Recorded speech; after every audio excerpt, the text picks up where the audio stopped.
importa aonde você andou pisando, o Senhor, Ele te conhece por dentro e por fora nessa noite, e trouxe você aqui para dizer que Ele te ama. E pense na raiva de Satanás, por saber que o Todo-Poderoso, Ele te ama, né? Ele não quer que nós venhamos tomar posse desse amor que o Senhor tem, né, nos oferecido, nos ofertado. Mas nessa noite, que você venha entender que não há nada que vai impedir o agir de Deus na sua vida, a não ser que você rejeite o agir do Senhor, né? Se você aceitar, se você acreditar, a palavra do Senhor diz que tudo é possível ao que crê. Muitas vezes nós não conseguimos contemplar esse sobrenatural de Deus, porque vem a dúvida, né?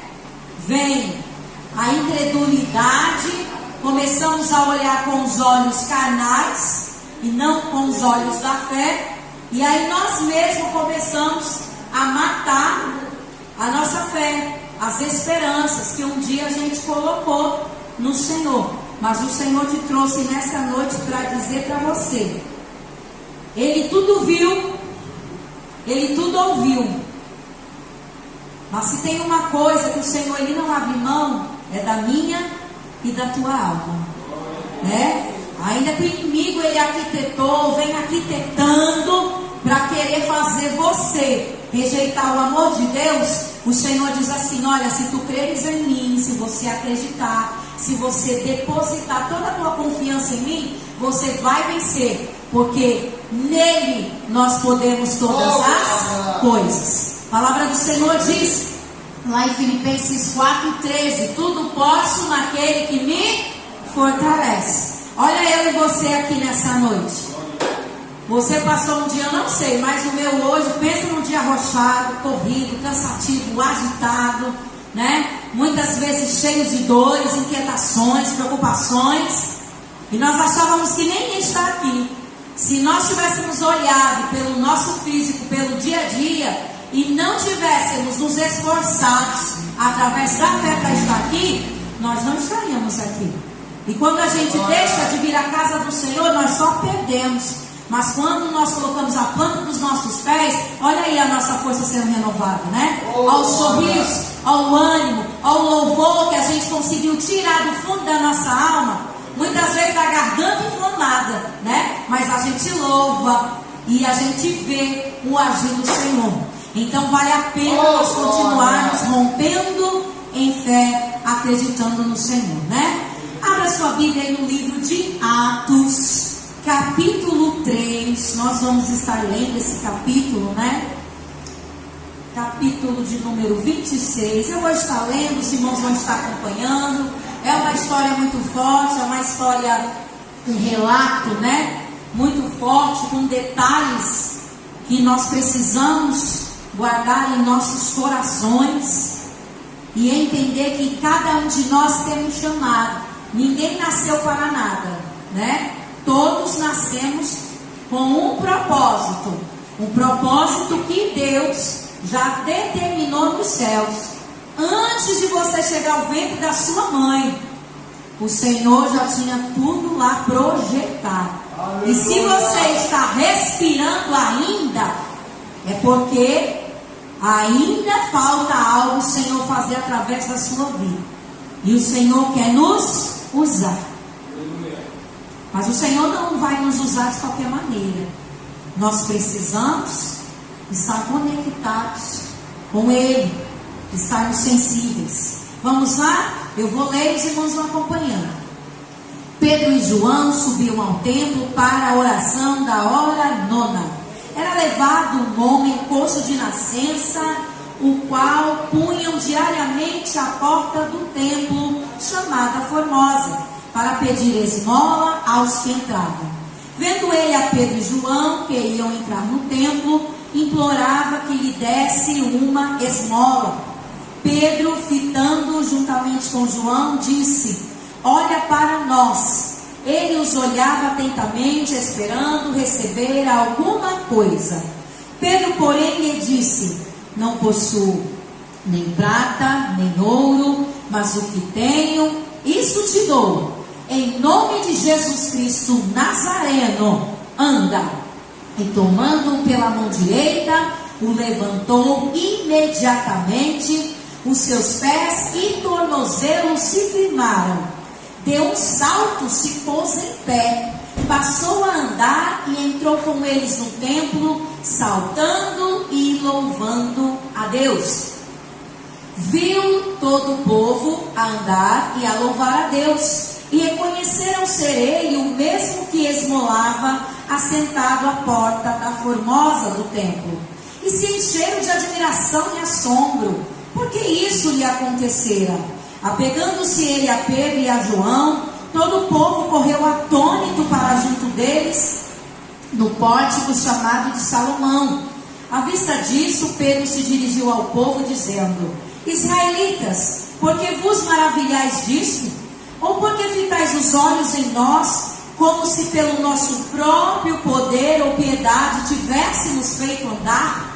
O Deus de Abraão, de Isaque e de Jacó, o Deus de nossos pais, glorificou a seu servo, a quem vós traístes e negastes perante Pilatos, quando este havia decidido soltá-lo.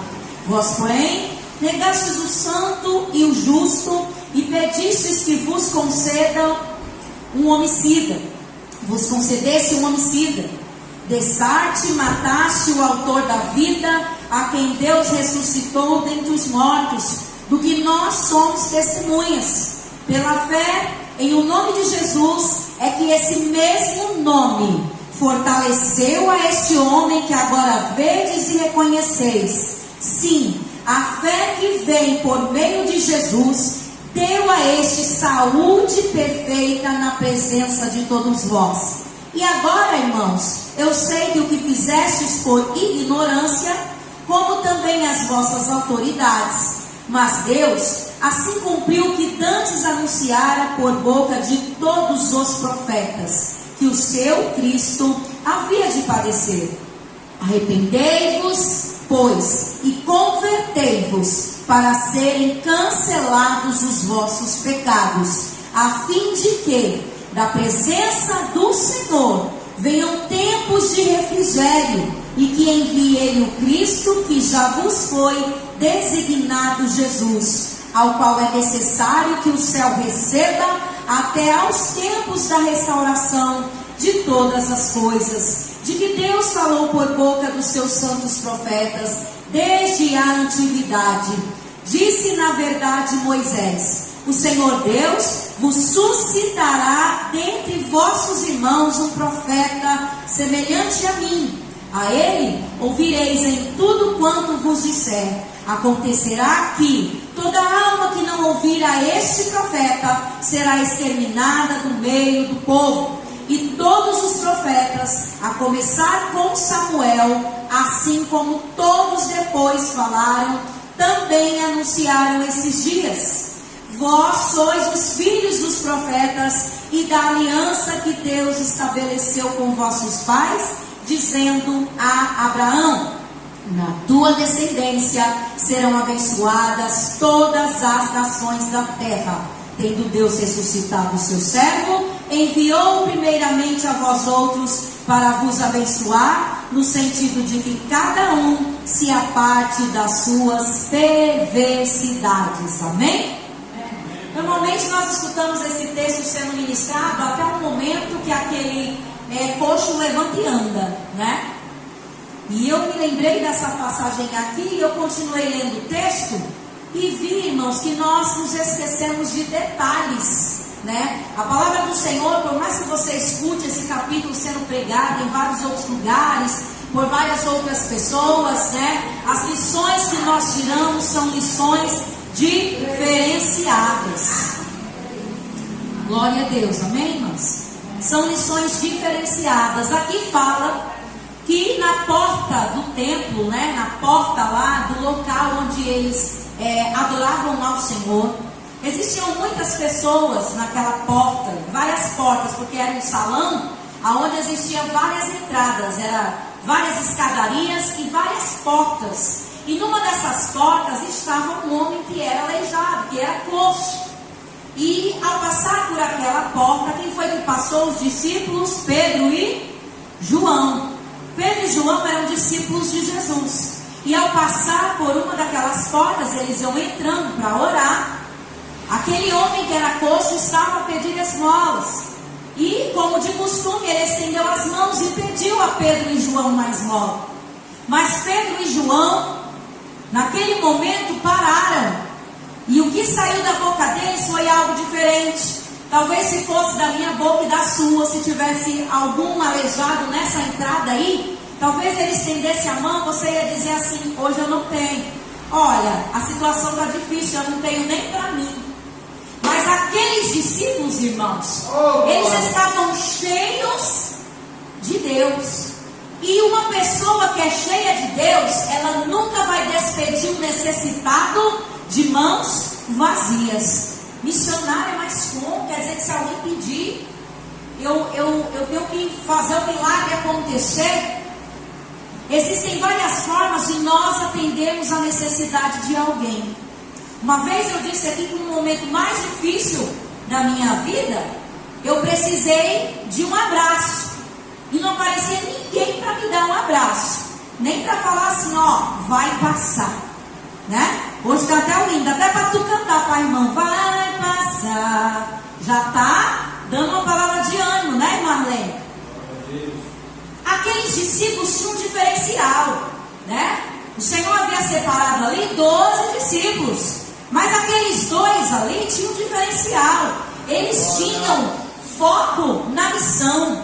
Eles sabiam que aonde eles pisassem a planta dos pés, o Senhor os havia chamado para fazer a diferença. E o Senhor hoje trouxe a mim e a você para entender que por onde você passar, você pode fazer a diferença. Quando eles encostaram, chegaram próximo àquele homem, que aquele homem estendeu as mãos, a primeira coisa que eles disseram, não foi, eles nos desprezaram aquele homem.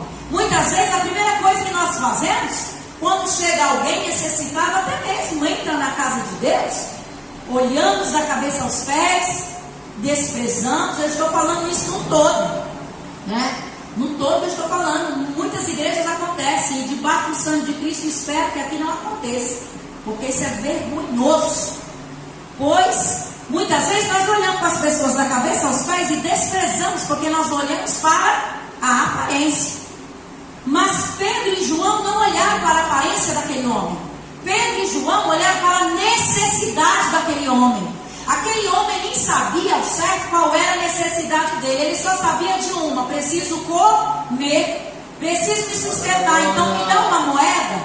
Mas Pedro e João naquele exato momento disseram: olha, nós não temos nem prata e nem ouro, mas nós temos algo melhor. Algo que um dia nos foi dado. E nos foi dado, não foi para guardar para nós, não. Foi nos dado para compartilhar. E nessa noite o Senhor pergunta para mim e para você: você tem compartilhado daquilo que Deus tem te dado? Por onde você passa, você tem compartilhado do que o Senhor tem te dado? Muitas vezes entramos dentro da casa do Senhor, mas não conseguimos compartilhar a misericórdia. Não conseguimos compartilhar o amor. Não conseguimos fazer uma doação. Não conseguimos nem ofertar para a casa do Senhor. Não conseguimos dar o nosso melhor para o Senhor. Mas aqueles homens, eles entenderam: não, nós carregamos algo que não é só para nós. A misericórdia que um dia Jesus nos ofereceu ao morrer da cruz do Calvário. Então é o seguinte, meu amigo, nós não temos nem prata nem ouro, mas o que nós temos, que o Senhor nos deu, foi autoridade. O Senhor nos chamou para profetizar a cura. Então agora levanta e anda. E a palavra do Senhor fala que naquele mesmo momento os pés daquele homem se firmaram. E a Bíblia fala que o milagre foi instantâneo. Diz que ele deu, Pedro pegou numa mão dele, ele fez o que? Ele saltou. Ele deu um salto, ficou de pé. Cadê o homem que estava aleijado, irmã Francisca? O homem ficou firme, o homem andou. Eles pegaram aquele homem e conduziram para dentro da casa do Senhor. Muitas vezes, em vez de nós conduzirmos para a casa do Senhor, nós conduzimos para fora.